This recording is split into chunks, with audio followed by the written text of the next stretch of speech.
ਜਿਹੜੀ ਮਹਿੰਦੀ ਉਹ ਰੰਗ ਨਾ ਦੇਵੇ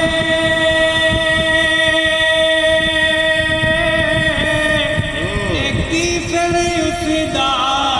ਲਾਣਾ ਉਹ ਜਿੱਥੇ ਗਿਆ ਦੀ ਕਦਰ ਨਾ ਹੋਵੇ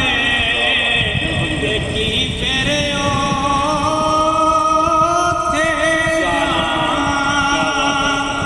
ਤੇ ਰਾਣਾ ਸਾਹਿਬ ਜਿਹੜੀ ਯਾਰੀ 'ਚ ਲਾਲਚ ਹੁੰਦਾ ਨਾ ਕਿਸੇ ਨਾਲ ਤਲਕ ਪਾਸ ਹੋਣਾ ਉਸੇ ਨਾਲ ਯਾਰੀ 'ਚ ਲਾਲਚ ਰੱਖ ਕੇ ਨਹੀਂ ਜਾਣਾ ਚਾਹੀਦਾ। ਤੇ ਬਾਬਾ ਜੀ ਦੇ ਬਾਰੇ ਲਿਖਦੇ ਆ ਕਿ ਜਿਸ ਯਾਰੀ ਵਿੱਚ ਉਹ ਲਾਲਚ ਹੋਵੇ ਤੇ ਕਦੇ ਨਾ ਤੋੜ ਚੜ੍ਹਦੀ ਉਹ ਚਾਦਰ ਲੀਰੋ ਲੀਰ ਮੁਹੰਮਦ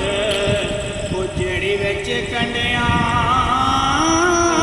ਦੇ ਅੜਦੀ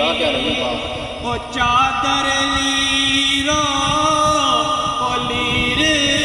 ਮੁਹੰਮਦ ਉਹ ਜਿਹੜੀ ਵਿੱਚ ਕੰਡਿਆਂ ਦੇ ਅੜਦੀ।